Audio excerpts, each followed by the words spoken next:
ሕያውን አምላክ ከሙታን መካከል ስለምን ትፈልጉታላችሁ? እንደተናገረው ተነስቷል እንጂ በዚህ የለም አሉ ቅዱሳን መላእክት ለቅዱሳት አንስት ትንሣኤውን ሲያበስሩ።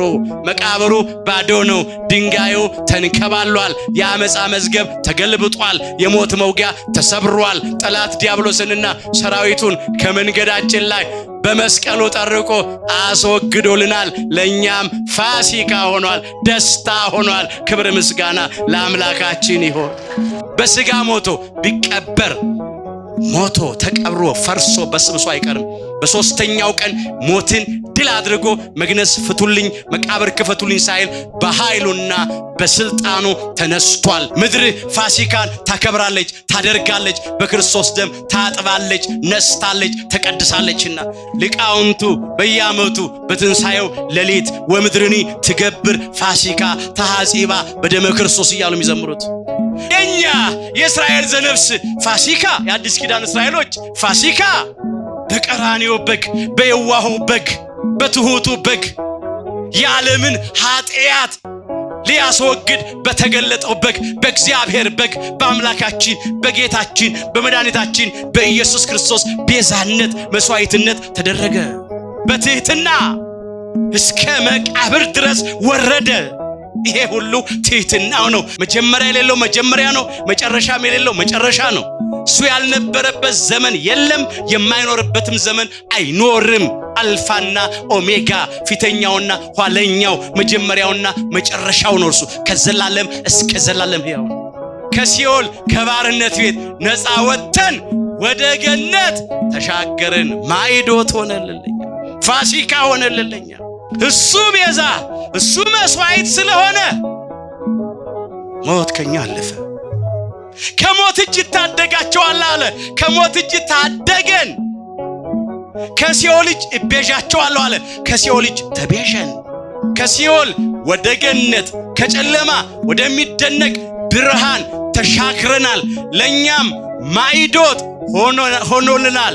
የኛ አምላክ ሲነሳ የዘገየ ቢመስልም ሲደርስ የሚቀድመው የለም። ይሄ ሞት እንዲያልፍ፣ ይሄ መርገም እንዲያልፍ፣ ይሄ ፍዳ ኩነኔ እንዲያልፍ በውርስ እየተላለፈ ለሰው ልጆች ሁሉ የደረሰው ሞት እንዲያልፍ ፋሲካው ተደረገ። እንደ ተራራ ያፈጠጠ ያገጠጠ ነገር ይኖረን ይሆናል። እንደ ገለም ጭው ያለ ነገር ይኖር ይሆናል። የኛ አምላክ ግን በተከበበ ከተማ የሚያስደንቅ ምሕረቱን የሚገልጥና የሚያደንን አምላካችን ነው። ክብር ምስጋና ይግባው።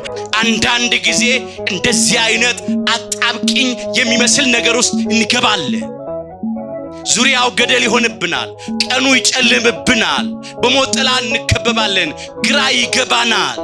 አንዳንድ ጊዜ ወገኖቼ እንደ ባህር ያለ ነገር ከፊታችን ይደቀናል። መሻገር የሚያቅተን ይመስላል። እግዚአብሔር እውነተኛ ዳኛ ነው፣ ጻድቅ ፈራጅ፣ ለሰው ፊት አይቶ የማያዳላ ነው።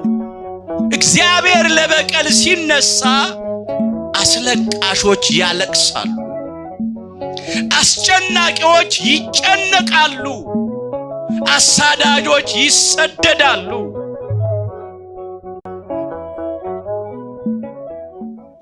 ክርስቶስ ተንሥአ እሙታን አሰሮ ለሰይጣን ሰላም ኮነ። ክርስቶስ በታላቅ ኃይልና ስልጣን ከሙታን መካከል ተለይቶ ተነሳ፣ ሰይጣንንም አሰረው፣ አዳምንም ነፃ ወጣው። ሰላም ከእንግዲህ ወዲያ ደስታና ሰላም ሆነ። ክቡራን አበው ሊቃውንተ ቤተ ክርስቲያን በየማይረጋችሁ አባቶቼ ካህናት፣ በአገልግሎት የምትመስሉኝ ወንድሞቼ መምህራን ወንጌል፣ ወንድሞች ዲያቆናት፣ የእግዚአብሔር ልጆች፣ የድንግል ማርያም ወዳጆች እንደምን አመሻችሁ። በቸርነቱ ሳይገባን የኃጢአታችንን ብዛትና የሰውነታችንን ክፋት ተመልክቶ ሳያጠፋን ዕድሜ ለንስሐ ሰጥቶ ዳግም በቅድስናው ስፍራ ሰብስቦ ስሙን እንድንጠራ ቃሉንም እንድንሰማ የፈቀደልን የአባቶቻችን የቅዱሳን አምላክ የሰራዊት ጌታ እግዚአብሔር ስለማይነገረው ስጦታው ክብርና ምስጋና ይግባው። የእናታችን የእመቤታችን የቅድስተ ቅዱሳን የድንግል ማርያም የወላዲተ አምላክ ረድኤትና በረከት ለዘላለሙ በሁላችን ላይ አድሮ ይኖር። በቅድሚያ አምላካችን እግዚአብሔር ሁላችንን በቸርነቱ ጠብቆ እንኳን ለብርሃነ ትንሣኤው በዓል በሰላምና በጤና አደረሰን አደረሳችሁ። እስቲ እዚህ ያደረሰንን አምላካችን እግዚአብሔርን ሁላችንም እናመስግነው። በሞቱ ሞታችንን የሻረልን፣ በትንሣኤው ትንሣኤያችንን ያበሰረልን ወልደ እግዚአብሔር ሕያው ወልደ ማርያም ስግው ወልደ አብ ወልደ ማርያም ወልደ ዋሕድ በተዋሕዶ የከበረ ስግው ቃል ሰው የሆነ አምላካችን ጌታችን መድኃኒታችን ኢየሱስ ክርስቶስ ስለማይነገረው ስጦታው ክብርና ምስጋና ይግባው። ባካችሁ በደንብ አድርጋችሁ እግዚአብሔርን ሁላችሁ ከልብ በሆነ ምስጋና አመስግኑት። አምላካችን እግዚአብሔር ምስጋናችንን ይቀበልልን። የምስጢር ባለቤት እግዚአብሔር አምላካችን ለሁላችንም ምስጢሩን ገልጦ ያስተምረን። ፋሲካ ኦሪት ዘጸአት ምዕራፍ 12 ቁጥር 11።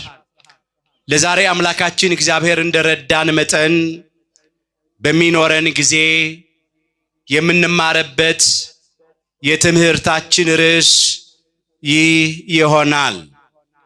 ዛሬ በዚህ ርዕስ ለመማር የመረጥንበት ምክንያታችን በቤተ ክርስቲያናችን ስርዓት መሰረት አሁን ያለንበት ወቅት ዘመነ ትንሣኤ ነው። ከትንሣኤ ዕለት አንስቶ እስከ 50ኛው ቀን ድረስ ወይም እስከ በዓለ ጰራቅሊጦስ መንፈስ ቅዱስ በጸጋ እስከወረደበት ቀን ድረስ ወራ ትንሣኤ ወይም ዘመነ ትንሣኤ ተብሎ ነው የሚጠራው። የዚህ የዘመነ ትንሣኤ 5ኛው ሰንበትና ሳምንት ደግሞ እንደ አባታችን እንደ ቅዱስ ያሬድ ባህል ፋሲካ ይባላል። ራሱ የመዝሙሩ ርዕስ ፋሲካ ነው የሚለው። እኛም ከዚህ የተነሳ ነው ዛሬ በዚህ ርዕስ ለመማር የመረጥነው። ፋሲካ ኦሪት ዘጸአት ምዕራፍ 12 ቁጥር 11 ርዕሳችን ነው። በዚህ ርዕስ ውስጥ በመጀመሪያ ፋሲካ የሚለውን የቃሉን ትርጉም እናያለን። ሁለተኛ በብሉይ ኪዳን እስራኤል ዘሥጋ ፋሲካን ለምን እንዳደረጉ በምን እንዳደረጉና እንዴት እንዳደረጉ በአጭሩ እንመለከታለን። ሶስተኛ በሐዲስ ኪዳን ፋሲካው ለምን እንደተደረገ በምን እንደተደረገ ተመልክተን ዛሬ ፋሲካውን ስናከብር እንዴት አድርገን ልናከብረው እንደሚገባን ተመልክተን ትምህርታችንን እንጠቀልለዋለን። ጊዜ ለመሻማት ብዙ ታሪክ አልተርክም። ዋና ዋና ነገሮችን ብቻ እየጠቆምኩ አልፋለሁ። ምክንያቱም ታሪኩ በጣም ሰፊ ስለሆነ ማለት ነው። እስቲ በሉ ከኔ ጋራ ፋሲካ፣ በደንብ በሉት ፋሲካ ርዕሳችን ነው። በኦሪት ዘጸአት ምዕራፍ 12 ቁጥር 11 ላይ የተመዘገበ ይለቃል። ፋሲካ የሚለውን ቃል በዕብራይስጥ ወይም በጥንት አረማይኩ ፔሳህ ወይም ፓሳህ ይለዋል። በጽሩ ወይም በግሪኩ ደግሞ ፓስካ ይለዋል። የቃሉ ትርጉም ማለፍ ነው፣ መሻገር ነው፣ አልፎ መሄድ ማለት ነው። እንግሊዞቹም ፓስ ኦቨር ይላሉ። ፋሲካውን ማለት ነው። እኛ ፋሲካ እንለዋለን። በግዕዙም ማዕዶትም ማለት ነው፣ መሻገር ማለት ነው። የቃሉ ትርጉም ባጭሩ ፋሲካን እስራኤል ዘሥጋ በብሉይ ኪዳን ለምን አደረጉ? ይህንን ነው የምናየው። በምንስ ተደረገ ፋሲካው? እንዴትስ ተደረገ? አበው ነገር ከስሩ ውሃ ከጥሩ ይላሉና ለትምህርታችን የሆነን ዘንድ ወደ ኋላ መለስ ብለን ጥቂት ነገር እናነሳለን። ሁላችንም የእስራኤላውያንን የግብፅ የባርነት ኑሮ እናውቃለን።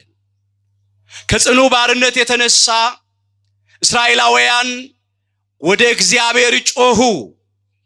እግዚአብሔር ጮኸታቸውን አደመጠ፣ እንባቸውንም ተመለከተ፣ ያድናቸውም ዘንድ ወደደ፣ በረድኤትም ወረደ።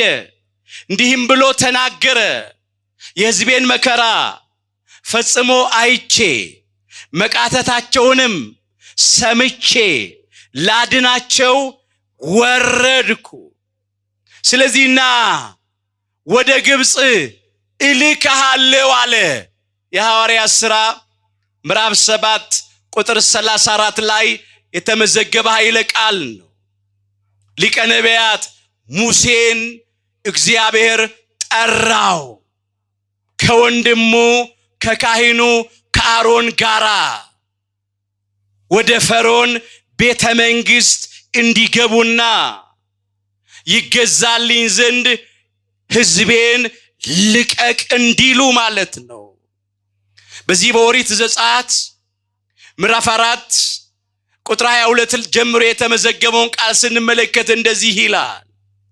እግዚአብሔር ሊቀ ነቢያት ሙሴንና ወንድሙ አሮንን ላከ ወደ ግብፁ ፈርዖን ቤተ መንግሥት። ፈርዖንንም እንዲህ በሉት አለ፣ ይገዛልኝ ዘንድ ሕዝቤን ልቀቅ። እስቲ በሉ እስራኤል በሉ፣ ለእኔ የበኩር ልጄ ነው። እስራኤል ለእኔ ምኔ ነው? የበኩር ልጄ ነው አለ እግዚአብሔር። አሁን እዚህ ላይ እስራኤል የሚለው የእስራኤልን ልጆች ነው። የይስሐቅ ልጅ ያዕቆብ በፍኖተ ሎዛ በኖዛ መንገድ ላይ ከእግዚአብሔር ጋር የፍቅር ትግል ሲታገል በማደሩ እግዚአብሔር ስሙን ቀይሮ እስራኤል ብሎታል፣ ሁላችን እንደምናውቀው። ስለዚህ ምን አለ እግዚአብሔር? እስራኤል አለ የያዕቆብን ልጆች በሙሉ እንደ አንድ ሰው ቆጥሮ ማለት ነው። እስራኤል ለኔ የበኩር ልጄ ነው፣ የመጀመሪያ ልጄ ነው አለ። ቀድሞ በእግዚአብሔር ስም ስለተጠሩ ነው። ይገዛልኝ ዘንድ ያገለግለኝ ዘንድ ሕዝቤን ልቀቅ አለ እግዚአብሔር። ፈርዖንም እንዲህ አለ፣ እግዚአብሔርን አላውቅም እስራኤልንም አልለቅም አለ። በፈርዖንና በግብፃውያን ላይ 9 መቅሰፍቶችን አፈራረቀ እግዚአብሔር። የመጀመሪያው መቅሰፍት ሲመጣ ፈርዖን ደንግጦ ሊቀ ነቢያት ሙሴንና ወንድሙ ካህኑ አሮንን እባካችሁ ወደ እግዚአብሔር ጸልዩልኝ፣ ለምኑልኝ፣ አማልዱኝ፣ መቅሰፍት ከኔም ከሕዝቤም እንዲርቅ እንዲከለከል ይላል። እነሱ ወደ እግዚአብሔር ይጸልያሉ። እግዚአብሔር የሊቀ ነቢያት የቅዱስ ሙሴንና የካህኑ የአሮንን ጸሎት ምልጃ ተቀብሎ ከመዓት ወደ ምሕረት ከቁጣ ወደ ትዕግስት ዘንበል ይላል። እንደገና የፈርዖን ልብ እልህኛ ይሆናል፣ አንገቱ ደንዳና ይሆናል። ሁለተኛውን ደግሞ መቅሰፍት እግዚአብሔር ያመጣል። አሁንም ለምኑልኝ ይላል፣ ደግሞ መቅሰፍቱ ይከለከላል። ከዚያ ልቡ እልህኛ ይሆናል። እንዲህ ሲል 9 መቅሰፍቶች ተፈራረቁ። እንዲያውም እንዲህ አለ ፈርዖን ለሊቀ ነቢያት ለሙሴ፣ ሁለተኛ አለው ፊቴን እንዳታይ ተጠንቀቅ። ፊቴን ባየህበት ቀን ከዚህ በኋላ ትሞታለህ አለው። ኦሪት ዘጸአት ምዕራፍ 10 ቁጥር 28። ስለ ሕዝብህ አቤቱታ ልታቀርብ በዚህ በቤተ መንግስት በፊት ለፊቴ ብትቆም ከዛሬ ጀምሮ ከፍ ብዬ አንገትህን ዝቅ ብዬ ባትህን አስቆርጣለሁ፣ አስገድልሃለሁ። ሞት ነው የሚጠብቅህ። ሁለተኛ እዚህ ቤተ መንግስት እንዳትመጣ፣ ፊቴ እንዳትቆም። ሰው ሲጨርስ እግዚአብሔር መስራት ይጀምራል። የኛ አምላክ ሲነሳ የዘገየ ቢመስልም ሲደርስ የሚቀድመው የለም። ያን ጊዜ ጽዋው ሞልቶ የተረፈበትና የፈሰሰበት ጊዜ ነበር። እሺ እንዳልኪውን ብሎ ሙሴ ከፈርዖን ቤተ መንግስት ወጣ። እግዚአብሔር 10ኛውን መቅሰፍት አመጣ። 10ኛው መቅሰፍት ሞተ በኩር ነው። ኦሪት ዘጸአት ምዕራፍ 11 ከቁጥር 1 ጀምሮ ታሪኩ ይቀጥላል። እግዚአብሔር እንዲህ አለው ለሊቀ ነቢያት ለሙሴ፣ ገና አለ አንዲት መቅሰፍት ትቀራለች አለ። እሷም ሞተ በኩር ናት። በፈርዖንና በግብፃውያን ሁሉ ላይ አመጣለሁ አለ። በዚያች ሌሊት የፈርዖን የበኩር ልጅና የግብፃውያን የበኩር ልጆች ይገደላሉ። የሰዎቹ ብቻ አይደለም፣ የግብፃውያን የእንስሳቱ የበኩር ልጆች በሙሉ ይገደላሉ። ያን ጊዜ ፈርዖንና ግብፃውያን አባረው ይሰዷችኋል፣ በፍጥነት ይለቋችኋል። የፈለጋችሁትን ብርና ወርቅ ትወስዳላችሁ፣ እኔ በግብፃውያን ፊት ሞገስ እሰጣችኋለሁ፣ ውሻ ምላሱን አያንቀሳቅሱባችሁም አለ። እንዲህ አለ ሊቀ ነቢያት ሙሴ፣ እንግዲህ አለ የግብፃውያን የበኩር ልጆች የሚገደሉ ከሆነ አለ የኛስ የእስራኤላውያን የበኩር ልጆች እንዴት ይሆናሉ አለ። እግዚአብሔርም እንዲህ አለው፣ የእስራኤላውያን የበኩር ልጆች እንዳይሞቱ እንዲህ አድርጋለሁ። ዘጸአት 12 ከቁጥር 1 ጀምሮ ታሪኩ ይቀጥላል። ምን ይደረግ? ፋሲካው ይደረግ። ምን ይደረግ? ፋሲካው ይደረግ። የፋሲካው ዓላማ ለምንድነው ስንል በመጀመሪያ ሞተ በኩር ወደ እስራኤል ቤት እንዳይገባ ነው። መቅሰፍት የእስራኤልን ልጆች እንዳይነካ ነው። ሞት ከእስራኤል ቤት እንዲያልፍ ነው። የፋሲካው ዓላማ ይሄ ነው። ፋሲካው በምንድነው የተደረገው? ነውር በሌለበት ጠቦት ነው የተደረገው። ይዘረዝረዋል ስርዓቱን። እኔ ከዚህ ክፍል ጥቂት ነገር ነው ማነሳው። ፋሲካው እንዲደረግ አለ እያንዳንዱ እስራኤላዊ አለ በቤቱ ነውር የሌለው አንዳንድ ጠቦት በአመቱ የመጀመሪያ ወር በወሩ በ14ኛው ቀን ይረድ ይሰዋ አለ። ሲመሽ ይረዱት። መቼ ይረዱት? ሲመሽ ይረዱት።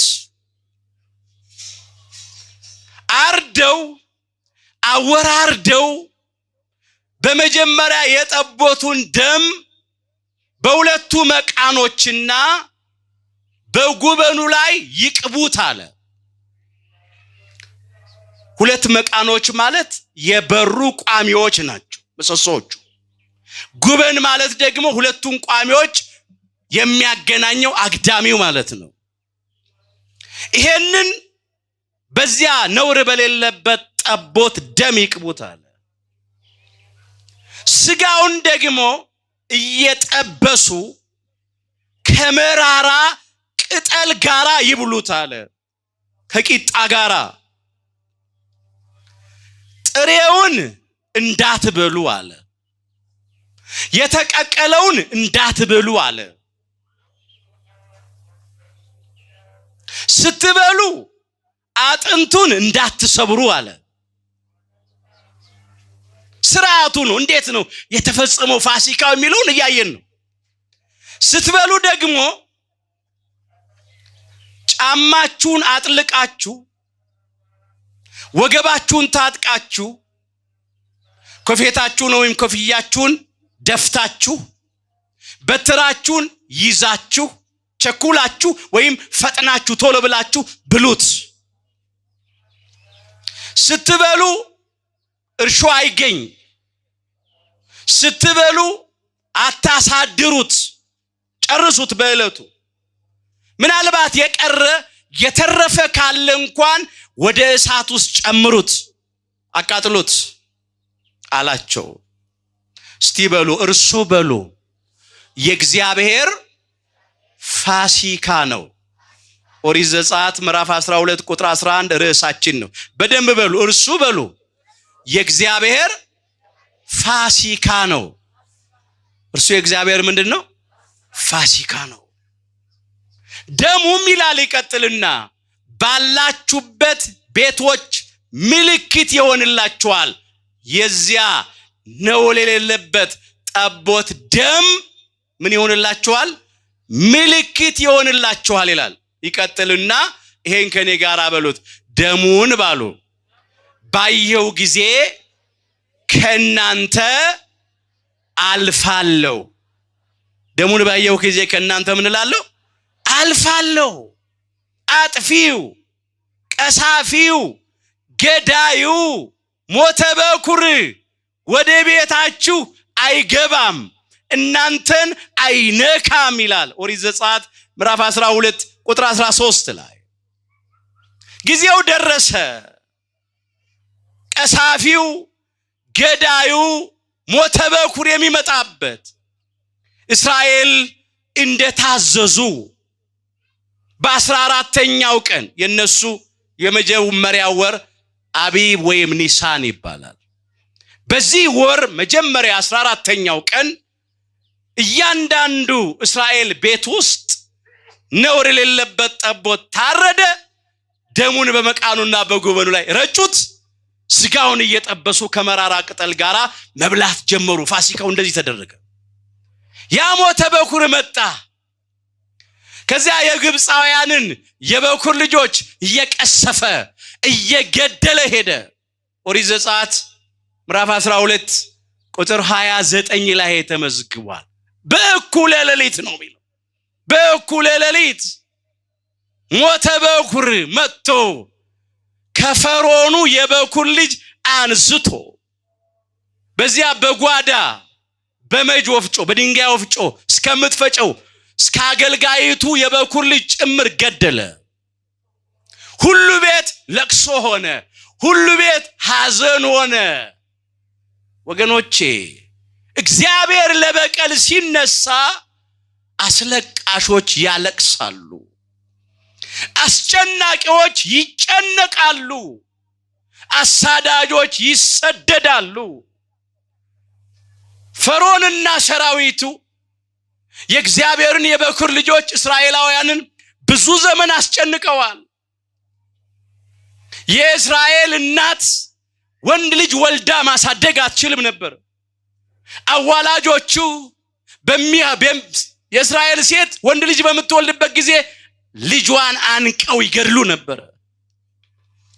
ሞት በታወጀበት ምድር ነው ሊቀ ነቢያት ሙሴ ወደ ባህር ተጥሎ የፈርዖን የልጅ ልጅ ተብሎ በቤተ መንግስት አድጎ ህዝቡን ከግብፅ ከባርነት ቤት በመሪነት ነፃ እንዲያወጣ እግዚአብሔር የላከው። ከአይምሮ በላይ ነው ስራው። ግብፃውያን በሙሉ ተጨነቁ። ይሄ ለምን ሆነ መሰላችሁ? እንመለስ እዚያ ወደ ኋላ። እንደገና ነሳዋለሁ ይገዛልኝ ዘንድ ህዝቤን ልቀቅ አለ እግዚአብሔር። እስራኤል ለኔ የበኩር ልጄ ነው አለ። ይቀጥልና እንዲህ ይላል፣ እስቲ በሉ አንተም በሉ ትለቀው ዘንድ እምቢ አልክ፣ እኔም የበኩር ልጅህን እገድላለሁ። ኦሪት ዘጸአት ምዕራፍ 4 ቁጥር 23 ላይ ተመዝግቧል።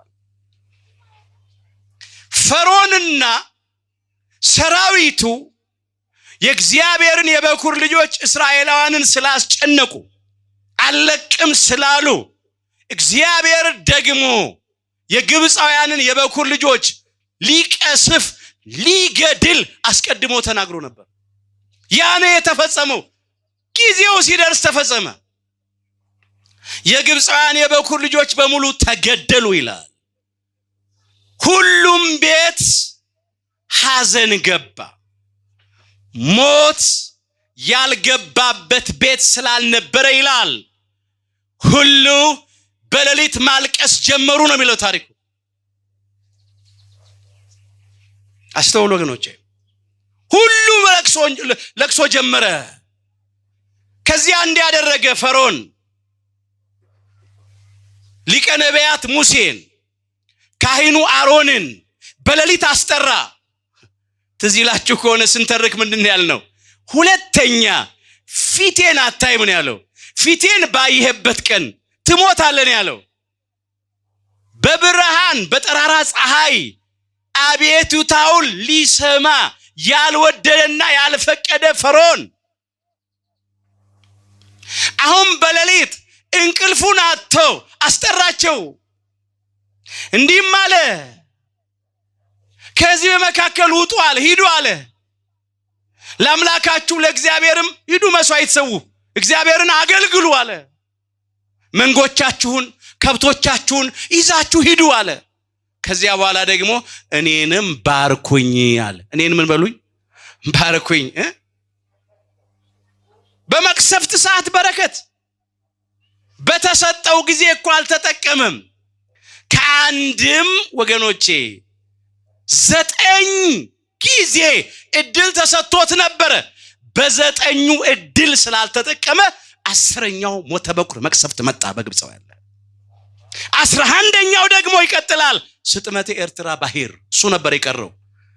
የፈርዖንና የሰራዊቱ ድል ፈንታቸው ጽዋ ተርታቸው በኤርትራ ባህር መስጠም ነበር። ሞት ተዘጋጅቶባቸው ከፊታቸው በባህር መስጠም እየቀራቸው እኔንም ባርኩኝ ብሎ ይጠይቃል። በዚያ ሰዓት በረከት የለም። በዛ ሰዓት ከዚያ አስቸኮሏቸው ይላል። ፈጥነው እንዲወጡ ነው የሚለው ዘጸአት 12 ቁጥር 33 ላይ አስቸኮሏቸው። በቃ ውጡ። የፈለጉትን ብር ወርቅ እየበዘበዙ ነው የወጡት። እግዚአብሔር ለሕዝቡ ለእስራኤላውያን በግብፃውያን ፊት ሞገስ ሰጣቸው። መሸከም እስኪያቅታቸው ድረስ የግብፅን ሀብት ንብረት በዘበዙ ይላል ታሪኩ። ታሪክ ሲለወጥ ነገር ሲገለበጥ እንደዚህ ነው። አስቸኮሏቸው ይላል። እንደዚህ አድርገው ነው የተሻገሩት። ፋሲካው ለምን ተደረገ ስንል በመጀመሪያ ሞተ በኩር ከነሱ እንዲያልፍ አለፈ። መቅሰፍት አለፈ። እስቲ በሉ ከኔ ጋር አጥፊው በሉ የበኩሮችን ልጆች እንዳይነካ ፋሲካንና ደም መርጨትን በእምነት አደረገ። ዕብራውያን ምዕራፍ 11 ቁጥር 28 አጥፊው አለ። ያ ሞተ በኩር ነው፣ ቀሳፊው ገዳዩ የግብፅን የበኩር ልጆች የገደለ ማለት ነው። የበኩሮችን ልጆች እንዳይነካ አለ። የበኩሮች ልጆች የተባሉ እስራኤላውያን ናቸው፣ የእስራኤል ልጆች ናቸው። እስራኤል ለእግዚአብሔር የበኩር ልጆች ስለሆኑ እንዳይነካ እንዳይቀስፍ ሊቀ ነቢያት ሙሴ ፋሲካንና ደም መርጨትን በእምነት አደረገ። ፋሲካው የምህረት ምልክት ነው። ሞት መቅሰፍት ከነሱ ያለፈበት ነገር ነው። በማን? በጠቦቱ ደም። የእስራኤላውያን የበኩር ልጆች ሞት ነውር የሌለበት ንጹህ ጠቦት ሞተላቸው። እነሱ ሊሞቱት የነበረውን ሞት ስለነሱ ተገብቶ በእያንዳንዱ ቤት አንዳንድ ጠቦት ሞተ። የእስራኤላውያን ደም እንዳይፈስ የጠቦቱ ደም ፈሰሰ ስለነሱ ተገብቶ። ደሙ ታይቶ ሞት ከነሱ አለፈ። በዓይነ ሕሊናችሁ አሁን ሳሎት ሁለቱን መቃኖችና ጉበኑን ሳሎት። በእኛ ሁለቱ ቋሚዎች ሲቀቡ የበሩ ቋሚዎች እና ደግሞ አግዳሚው ሲቀባ የምን ፊደል ይሰጣል? እስቲ ያስቡት። ቀላል አይደል እንዴ? የምን ፊደል ይሰጣል? የበ ፊደል ይሰጣል። በ ነው የሚመስለው፣ በ ይመስላል። በዕብራውያን 8ኛ ፊደል አላቸው። ፊደሉ ሄ ይባላል። የሚነበበው በጉሮሮ ሳይሆን በላንቃ ነው። ሄ ማለት በእነሱ ደግሞ ሕይወት ማለት ነው። ምን ማለት ነው? ሕይወት ማለት ነው። እነሱ የቀቡት ምን ብለው መሰላችሁ? ደሙን የጠቦቱን ደም ሕይወት ብለው ነው የቀቡት። ስለዚህ ሞተ በኩር ሲመጣ ያንን ምልክት ሲያይ አይ ለዚህ ቤት ሕይወት ነው እንጂ ሞት አይደለም እያለ እያለፈ ይሄዳል። ክብር ምስጋና ለአምላካችን ለእግዚአብሔር ይሁን። ሕይወት እያለ ምልክት አለ። ደሙን ባየው ጊዜ ከናንተ አልፋለሁ። የመጀመሪያው ፋሲካዬ ነው። ለዚህም ነው ቅዱስ ጳውሎስ ይህንን ስቦ ያመጣው። አጥፊው አለ የበኩር ልጆች እንዳያጠፋ ፋሲካንና ደም መርጨትን በእምነት አደረገ ብሎ አነሳው። መጀመሪያ የፋሲካው ዓላማ ሞተ በኩር ከእስራኤል ቤት እንዲያልፍ ነው፣ አለፈ። ሁለተኛው የፋሲካው ዓላማ ደግሞ እስራኤላውያን ወደ ነፃነት እንዲያልፉ ነው፣ እንዲሻገሩ ነው፣ ከእስራት እንዲፈቱ፣ ቀንበራቸው እንዲሰበር፣ ወጥመዳቸው እንዲበጣጠስ ነው። ፈርዖንና ሰራዊቱ በዚያ በፋሲካው ሌሊት የግብፃውያን የበኩር ልጆች በተቀሰፉበት ሌሊት ማለት ነው ሳይወዱ በግዳቸው የእግዚአብሔርን ሕዝብ ለቀቁ። እስራኤል የነፃነት ጉዞ በሌሊት ጀመሩ። በእኩለ ሌሊት ጀመሩ።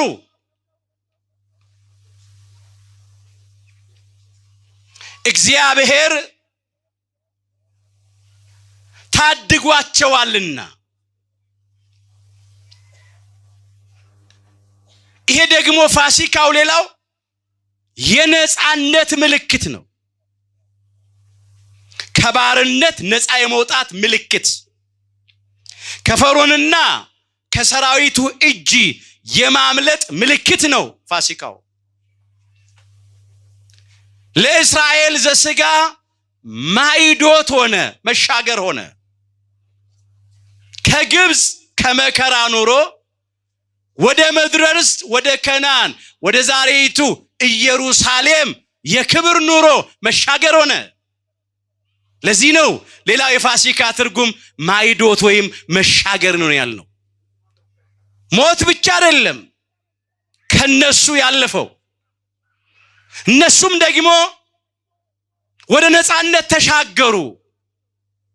ሁልጊዜ በየዓመቱ እስራኤል ዘሥጋ ይህንን እያሰቡ ፋሲካውን እንዲያከብሩ ታዘዋል፣ ያከብራሉ።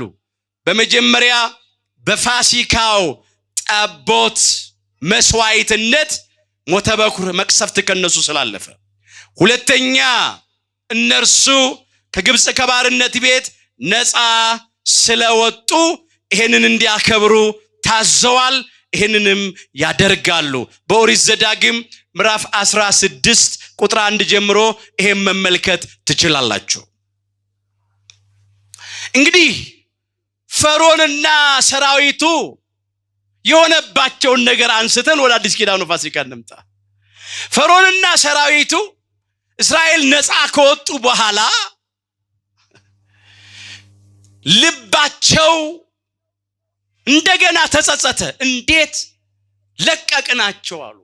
ፈርዖን ሰራዊቱን አስከትቶ እንደገና እስራኤላውያንን መልሶ ሊገዛ ሊረግጥ ሊያስጨንቅ ገሰገሰ። በፊት ለፊታቸው የኤርትራ ባህር ተደቅኖባቸዋል እስራኤላውያን። በኋላቸው ፈርዖን ሰራዊቱን አስከትቶ እየመጣ ነው። ወደ ቀኝ ሲዞሩ ያፈጠጠ ያገጠጠ ተራራ አለ።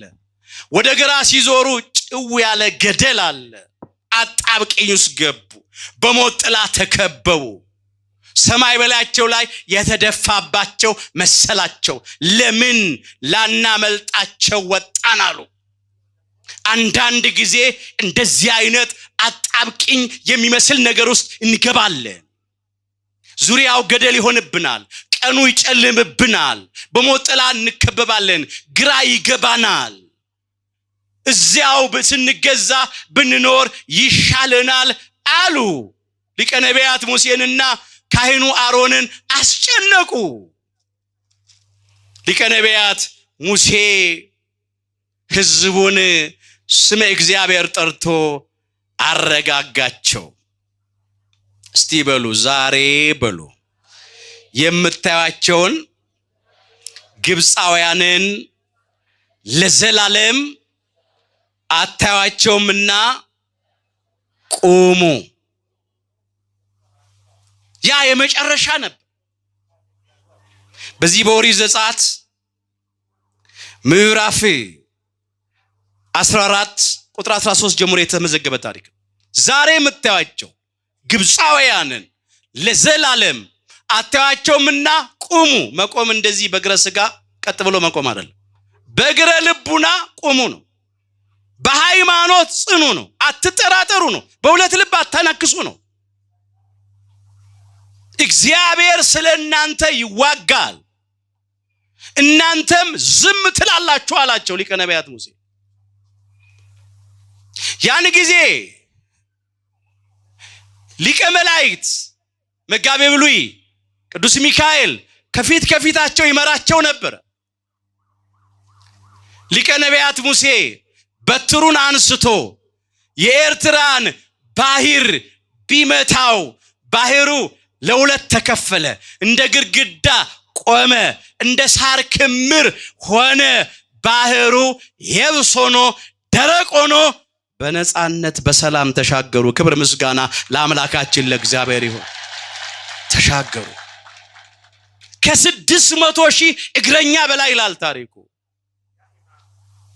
ፈርዖንና ሰራዊቱ እስራኤል ሲሻገሩ አይተው፣ እስራኤል እኮ የተሻገሩት በእምነት እኮ፣ እነሱም ደግሞ ሞከሩ። በጉልበት በሰራዊት በፈረሶች መስሏቸው ገቡ ይላል። ያን ጊዜ እግዚአብሔር ውሃውን መለሰው፣ በነፋስ አምጥቶ መለሰው። ተጠቃለው ከገቡ በኋላ ደፈናቸው ነው የሚለው። የግብፃውያንን በድኖች በኤርትራ ባህር ዳርቻ እስራኤላውያን አዩ። አንድ ጠጠር አልወረወሩም፣ አንድ ሰይፍ አልሰነዘሩም፣ አንድ ጦር አልሰበቁም። ለምን? እግዚአብሔር ተዋጊ ነው፣ ስሙም እግዚአብሔር ነው። እንዲህ ነው ብለው የዘመሩት ዘጸአት 15 ቁጥር 3 ላይ። እስቲ በሉ ባካችሁ እግዚአብሔር በሉ። ተዋጊ ነው፣ ስሙም እግዚአብሔር ነው። ክብር ምስጋና ይግባው። አዎ እግዚአብሔር ተዋጊ፣ ስሙም እግዚአብሔር ነው። ፈረሱንና ፈረሰኛውን ጣለው ነው ያሉት። በእውነት መድኃኒት ሆነላቸው፣ ታደጋቸው፣ አዳናቸው። የእግዚአብሔርን ማዳን፣ የእግዚአብሔርን ክብር፣ የእግዚአብሔርን ኃይል እስራኤላውያን ተመለከቱ። እየተቀባበሉ ዘመሩ።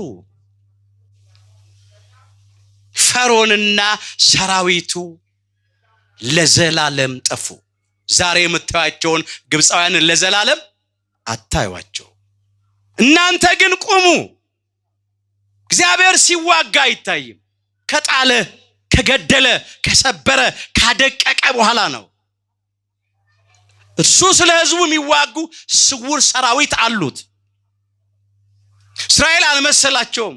አንዳንድ ጊዜ ወገኖቼ እንደ ባህር ያለ ነገር ከፊታችን ይደቀናል። መሻገር የሚያቅተን ይመስልናል።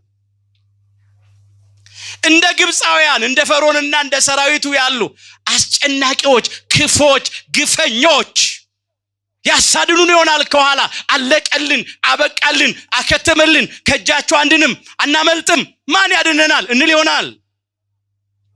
እንደ ተራራ ያፈጠጠ ያገጠጠ ነገር ይኖረን ይሆናል። እንደ ገረም ጭው ያለ ነገር ይኖር ይሆናል። የኛ አምላክ ግን በተከበበ ከተማ የሚያስደንቅ ምሕረቱን የሚገልጥና የሚያድነን አምላካችን ነው። ክብር ምስጋና ይግባው። አዳናቸው። አዎ እስከ ጊዜው ነው።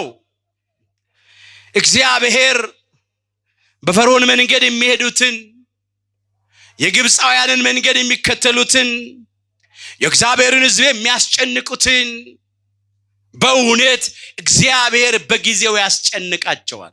በሰፈሩበት ቁና መሰፈር አይቀርም። በመዘኑበት ሚዛን መመዘን አይቀርም። በፈረዱበት ፍርድ መፈረድ አይቀርም። እግዚአብሔር እውነተኛ ዳኛ ነው። ጻድቅ ፈራጅ፣ ለሰው ፊት አይቶ የማያዳላ ነው። በግብፃውያን ላይ ፈረደባቸው። ፋሲካው ይሄ ነው። ለእስራኤላውያን ለወገኖቹ ለሕዝቡ ፈረደላቸው። ዛሬም በግብፃውያን ይፈርዳል እግዚአብሔር። በግብፃውያን መንገድና ስራ በሚሄዱት ለእግዚአብሔር ልጆች ደግሞ ይፈርድላቸዋል፣ ይፈርድልናል። ተስፋ እናደርጋለን። መጽሐፍ እንደዚህ ይላል፣ አንተ ሳትጠፋ የምታጠፋ ወይ ወዮልህ።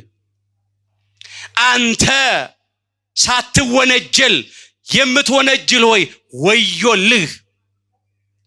ማጥፋትህን በተውክ ጊዜ ትጠፋለህ ይላል። መወንጀልህንም በተውክ ጊዜ ይወነጅሉሃል ይላል ትንቢተ ኢሳይያስ ምዕራፍ 33 ቁጥር 1 ጀምሮ። የጊዜ ጉዳይ ነው። አሉ ዛሬም ግፈኞች አሉ። እግዚአብሔር ግን በጊዜው ይፈርዳል። የብሉይ ኪዳኑ ፋሲካ እንዲህ አለፈ። በፋሲካው ጠቦት መስዋዕትነት ሞተ በኩር መቅሰፍት ከነሱ አለፈ። አንድ ሁለተኛ እነሱ ደግሞ ከግብፅ ከባርነት ቤት ነፃ ወጡ፣ ዳኑ። ወደ ምድረ ርስት ወደ ከነዓን ወደ ዛሬቱ ቅድስት ሀገር ኢየሩሳሌም ጉዞ ጀመሩ። የአዲስ ኪዳኑ ፋሲካ ለምንድን ነው የተደረገው? በምንስ ነው የተደረገው? ዛሬ የአዲስ ኪዳኑስ ፋሲካ እኛ እንዴት እናድርገው? ይህን ነው የምናየው። ያ ምሳሌያዊ ነው፣ ምሳሌ ነው። አማናዊ ፋሲካ የአዲስ ኪዳኑ ነው። ይሄ ነው ፍጻሜው። እስራኤል ዘስጋ የአዳምና የኛ የልጆቹ ምሳሌዎች ናቸው። ፈርዖንና ሰራዊቱ የዲያብሎስና የሰራዊቱ ምሳሌዎች ናቸው። ግብፅ የሲኦል ምሳሌ ናት።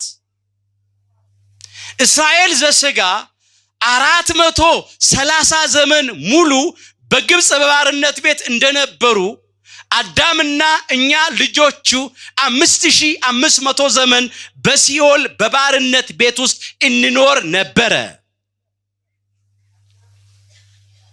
እስራኤል ዘስጋን ፈርዖንና ሰራዊቱ እንዳስጨነቋቸው አዳምና እኛ ልጆቹን ለ5500 ዘመን ዲያብሎስና ሰራዊቱ ያስጨንቁን ነበር፣ ይረግጡን፣ ይጠቀጥቁን ነበር። በመርገመ ስጋ ላይ መርገመ ነፍስ፣ በሞተ ስጋ ላይ ሞተ ነፍስ፣ በርደተ መቃብር ላይ ርደተ ሲኦል ተፈርዶብን እንኖር ነበር። ዲያብሎስና ሰራዊቱ ነፍስን ከስጋ እየለዩ ስጋን በመቃብር ነፍስን በሲኦል ይቆራኟት ነበር። ይሄንን ኃጢአት፣ ይሄንን መርገም፣ ይሄንን ሞት፣ ይሄን ፍዳ ኩነኔ ከኛ ለማሳለፍ ለማንም አልተቻለውም። ይሄ ሞት እንዲያልፍ፣ ይሄ መርገም እንዲያልፍ፣ ይሄ ፍዳ ኩነኔ እንዲያልፍ በውርስ እየተላለፈ ለሰው ልጆች ሁሉ የደረሰው ሞት እንዲያልፍ ፋሲካው ተደረገ። የአዲስ ኪዳኑ ፋሲካ ዓላማው ይሄ ነው። ከእስራኤል ሞተ በኩር እንዲያልፍ ነው፣ መቅሰፍት እንዲያልፍ ነው ፋሲካ የተደረገው። ከኛ መርገመ ሥጋ መርገመ ነፍስ እንዲያልፍ ነው። ሞተ ሥጋ ሞተ ነፍስ እንዲያልፍ ነው። ርደተ መቃብር ርደተ ሲኦል እንዲያልፍ ነው መጀመሪያ ፋሲካው የተደረገው። ፋሲካው በምን ተደረገ? የእስራኤል ዘሥጋ ፋሲካ በቁሙ በጠቦት ተደረገ። የኛ የእስራኤል ዘነፍስ ፋሲካ የአዲስ ኪዳን እስራኤሎች ፋሲካ በቀራንዮ በግ፣ በየዋሁ በግ፣ በትሑቱ በግ የዓለምን ኃጢአት ሊያስወግድ በተገለጠው በግ በእግዚአብሔር በግ በአምላካችን በጌታችን በመድኃኒታችን በኢየሱስ ክርስቶስ ቤዛነት መስዋዕትነት ተደረገ። ስለዚህ ጠቦት ስለዚህ በግ መጥምቀ መለኮት ቅዱስ ዮሐንስ ሲመሰክር እንዲህ አለ፣ ነዋ በግኡ ለእግዚአብሔር ዘያትት ወያሴስል ኃጢአት ዓለም አለ።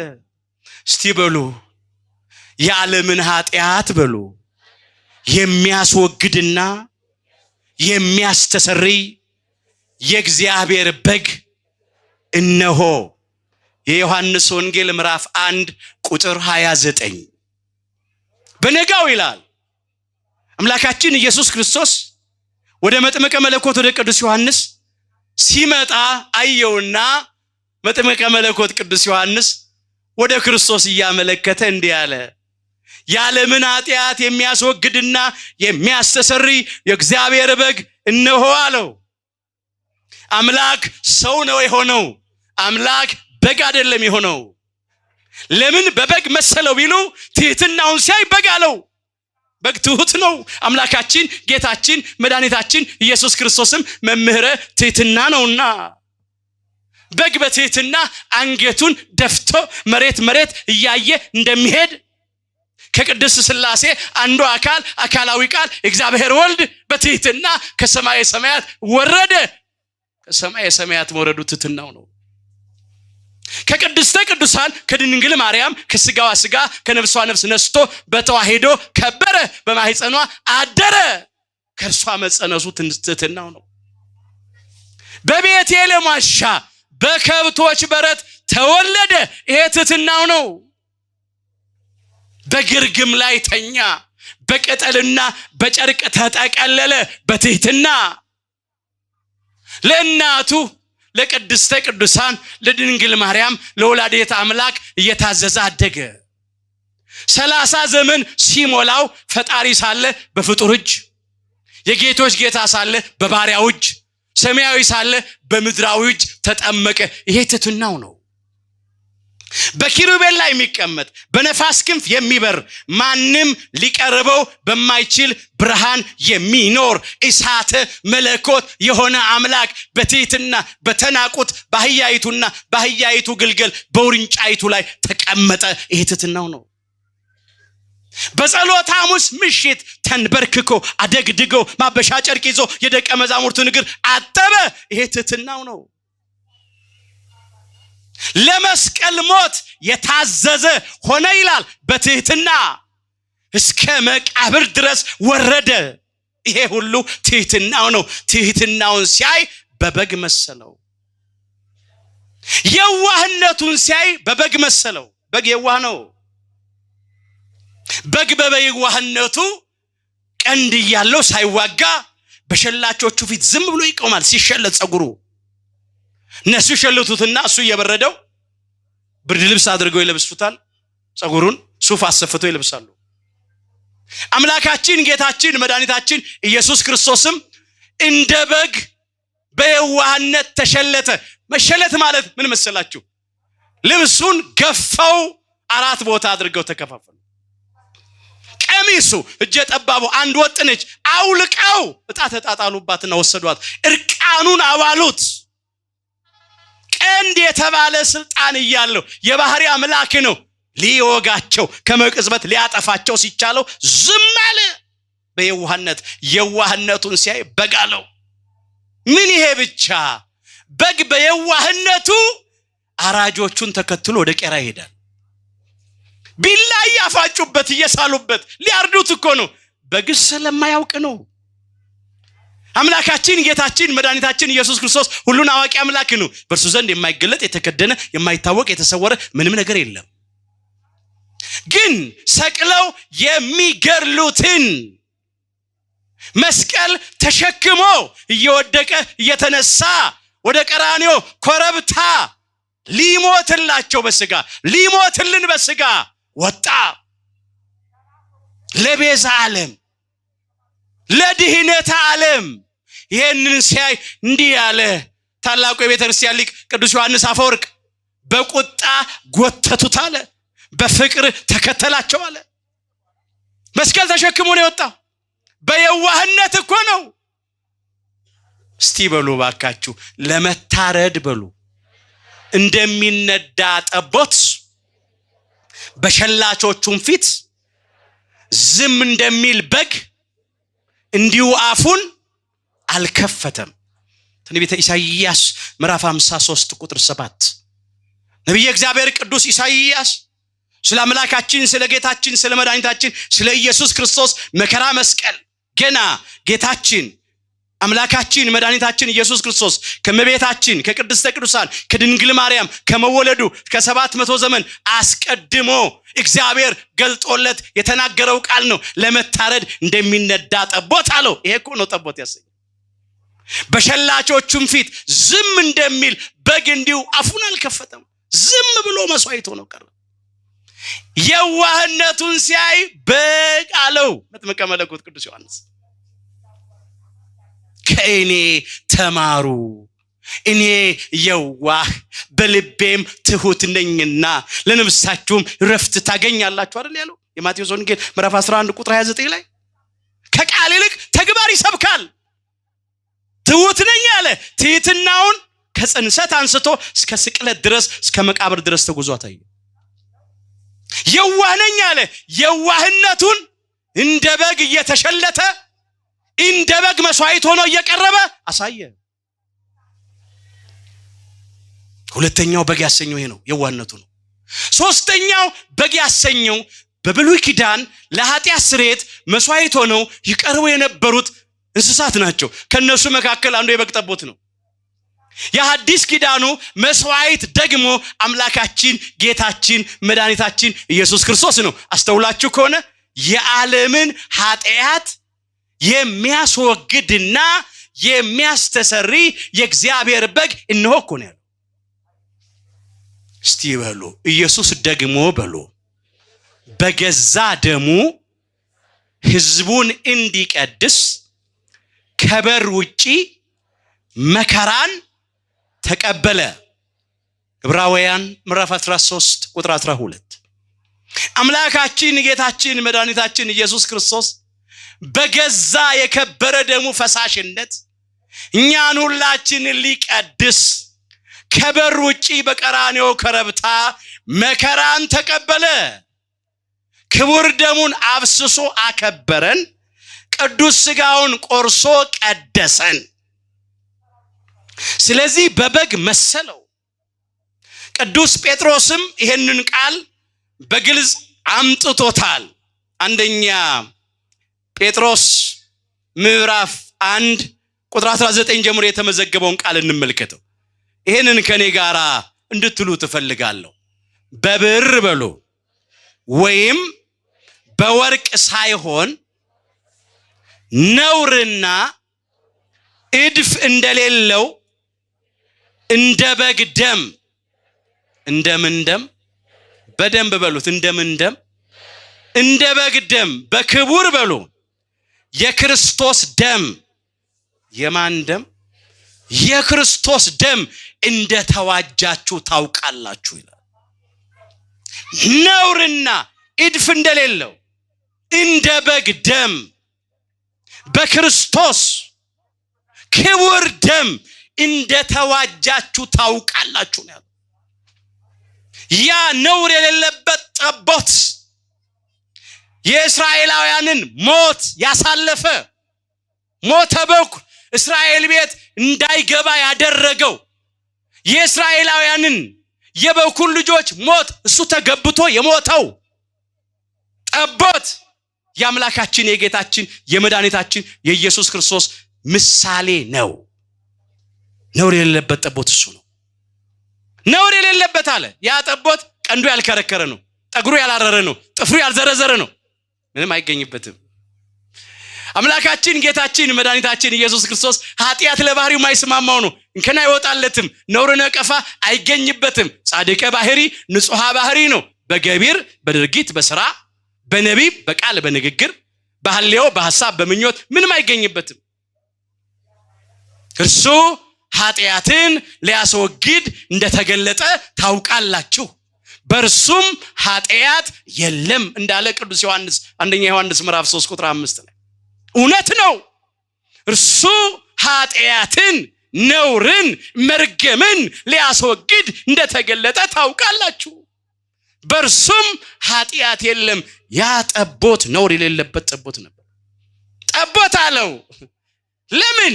ጠቦት ከግልገል ከፍ ያለ ከበግ ደግሞ ዝቅ ያለ መሃል ላይ ያለው ክርስቶስ በ33 ዓመቱ ስለተሰቀለ ቤዛ ስለሆነ ዘመን የማይቆጠርለት አምላክ በስጋ ማርያም ዘመን ስለተቆጠረለት ከሷ ተወልዶ ለዘመኑ ጥንት ወይም ፍጻሜ የሌለው አምላክ እኮ ነው። መጀመሪያ የሌለው መጀመሪያ ነው፣ መጨረሻም የሌለው መጨረሻ ነው። እሱ ያልነበረበት ዘመን የለም፣ የማይኖርበትም ዘመን አይኖርም። አልፋና ኦሜጋ ፊተኛውና ኋለኛው መጀመሪያውና መጨረሻው ነው። እርሱ ከዘላለም እስከ ዘላለም ሕያው ነው። ግን በስጋ ማርያም ዘመን ተቆጥሮለታል። መስዋዕት ሆኖ የቀረበበትን ጊዜ ሳይት በጠቦት መሰለው፣ ነውር የሌለበት ጠቦት። ትዝ ይላችኋል ጠቦቱን መቼ ረዱት ተባለ? ሲመሽ ረዱት።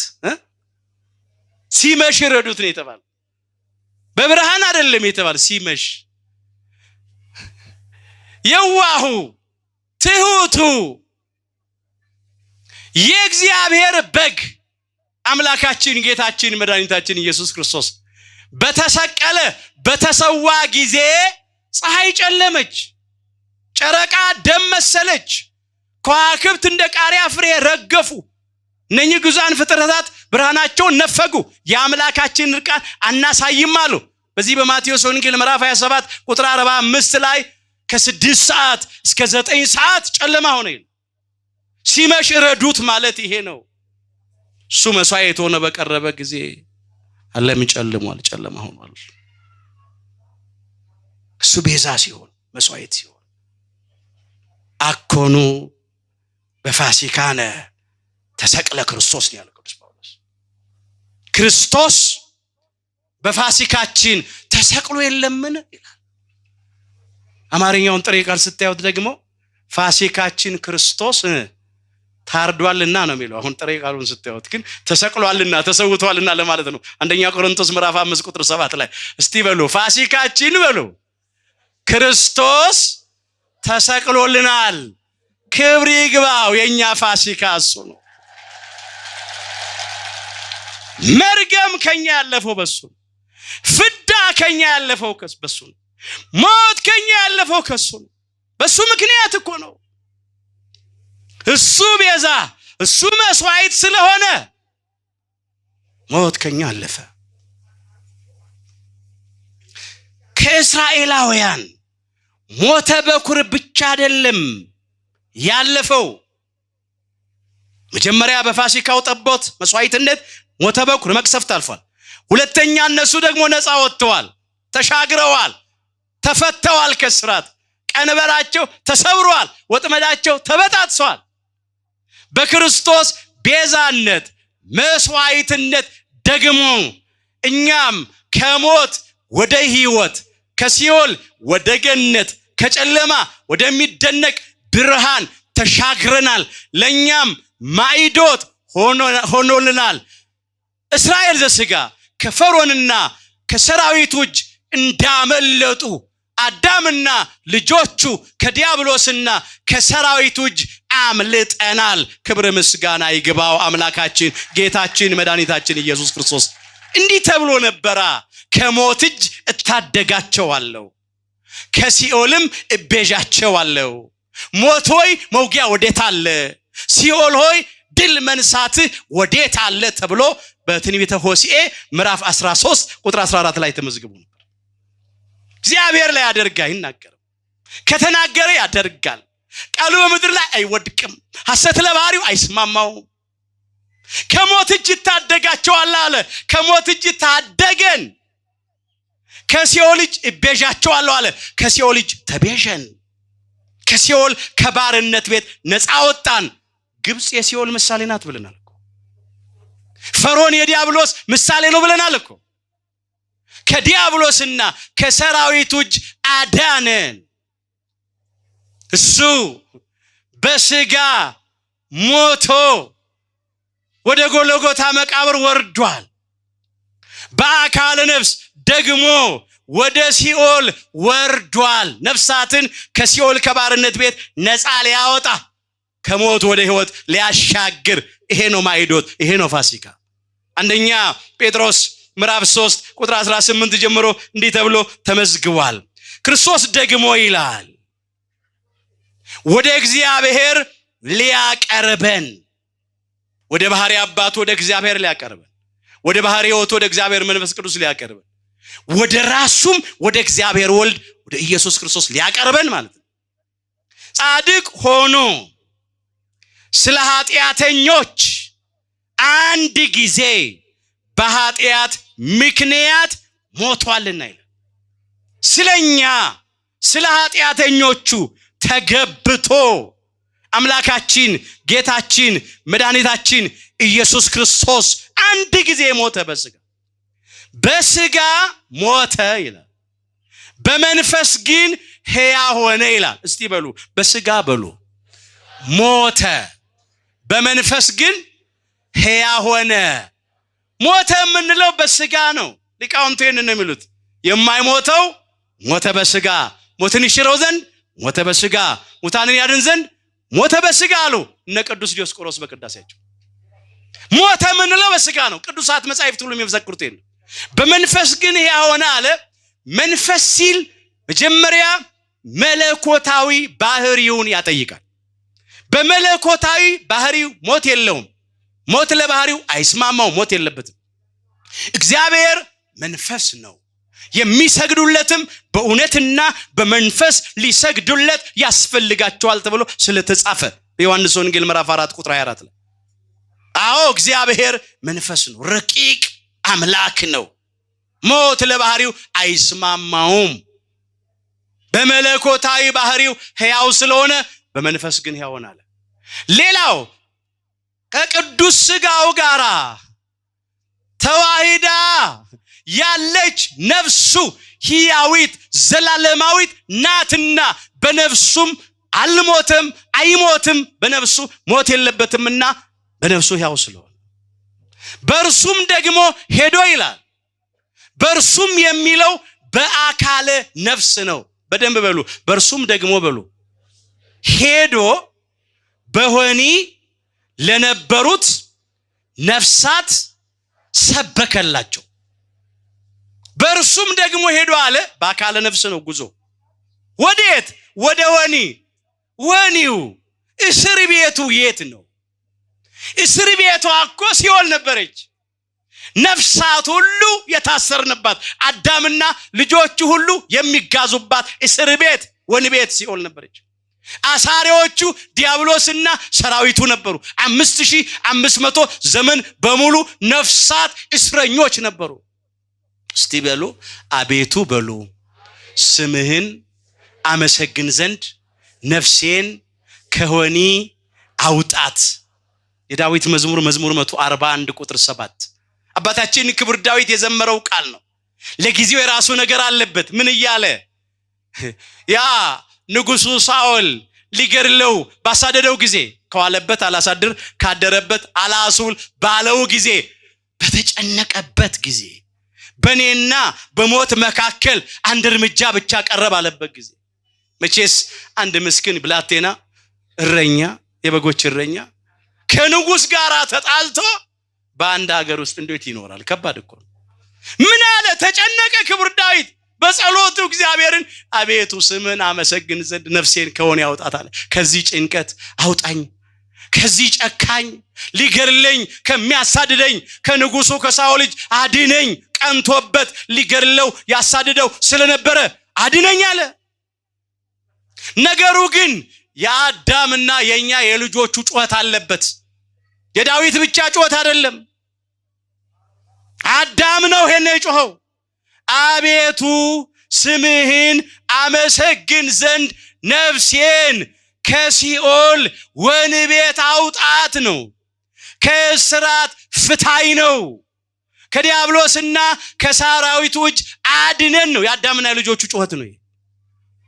በእውነት አምላካችን ጌታችን መድኃኒታችን ኢየሱስ ክርስቶስ አዳምና ልጆቹን በአካለ ነፍስ ወደ ሲኦል ወህኒ ቤት ወርዶ ከሲኦል ከባርነት ቤት ነፃ አወጣን። ወጥመድ ተሰበረ፣ እኛም አመለጥን፣ ከስራታችን ተፈታን። ግብጽ የነበሩ እስራኤል ብቻ አይደሉም ከግብጽ ወደ ምድረ ርስት ወደ ከነዓን የተሻገሩት።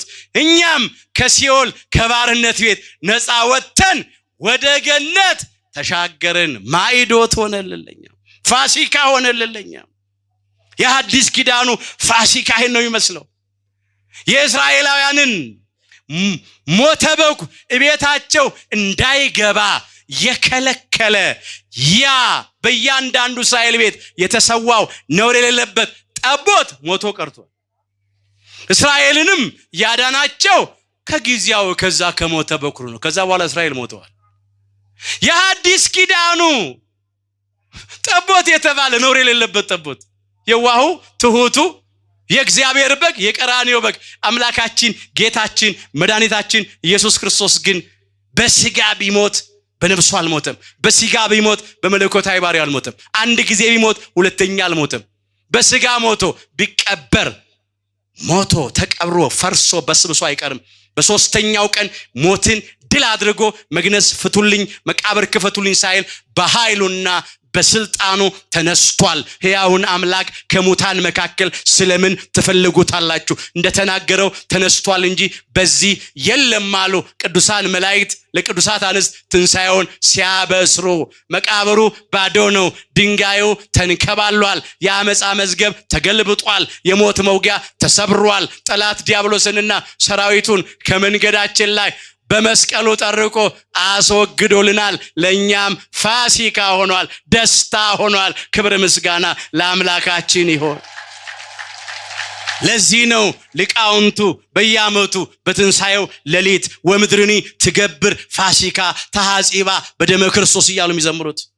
ምድር ፋሲካን ታከብራለች፣ ታደርጋለች፣ በክርስቶስ ደም ታጥባለች፣ ነስታለች፣ ተቀድሳለችና ምድር አለ እኛን በምድር የምንኖረውን የሰው ልጆችን በማደሪያው አዳሪዎቹን በመኖሪያው ነዋሪዎችን መናገር ለቅዱሳት መጻሕፍት ልማድ ስለሆነ እስቲ በሉ ለወደደን በሉ ከኃጢአታችንም በደሙ ላጠበን ለእርሱ ከዘላለም እስከ ዘላለም ክብርና ምስጋና ይሁን።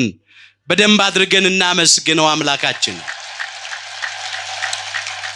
በዚህ በራዕየ ዮሐንስ ምዕራፍ 1 ቁጥር 5 ጀምሮ የተመዘገበ ቃል ለወደደን ይላል፣ ከኃጢአታችንም በደሙ ላጠበን ይላል። በጠቦቱ ደም ሞተ በኩር ከእስራኤል አለፈ። ጠቦቱን በሰውና ፋሲካውን ባደረጉ ጊዜ እነሱ ከግብጽ ከባርነት ቤት ነፃ ወጥተው ወደ ምድረ ርስት ወደ ከነዓን ተሻገሩ።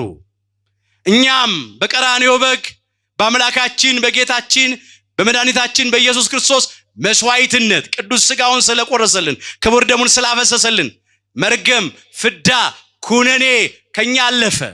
ኃጢአታችንን ሻረልን፣ ነውራችንን አንከባለለልን። እኛም ደግሞ ከሲኦል ወደ ገነት፣ ከሞት ወደ ሕይወት፣ ከጨለማ ወደሚደነቅ ብርሃን ተሻገርን፣ ነፃ ወጣን። ይህን ደግሞ ወልዳ የሰጠችን ቅድስተ ቅዱሳን ንጽሕተ ንጹሐን ብጽዕተ ብፁዓን ድንግል ማርያም ወላዲተ አምላክ ናት። በሷ ምክንያት ዓለም ሁሉ ዳነ፣ ምክንያት ድኅነት። ክብር ይግባት ከአባታችን ከአባ ሕርያቆስ ጋር እንዲህ እያልን እናመሰግናታለን። ኦ ማርያም በእንተዝ ናፈቅረኪ ወናበየኪ ስመ ወለድኪ ለነ መብላ ጽድቅ ዘበአማን ወስተ ሕይወት ዘበአማን እንላታለን። ማርያም ሆይ ስለዚህም እንወድሻለን፣ ከፍ ከፍም እናደርግሻለን። እውነተኛውን የጽድቅ መብልንና እውነተኛውን የሕይወት መጠጥ ወልደሽልናልና እንላታለን። ክብር ይግባት። ከሷ ተወልዶ ዓለሙን ሁሉ አዳነ።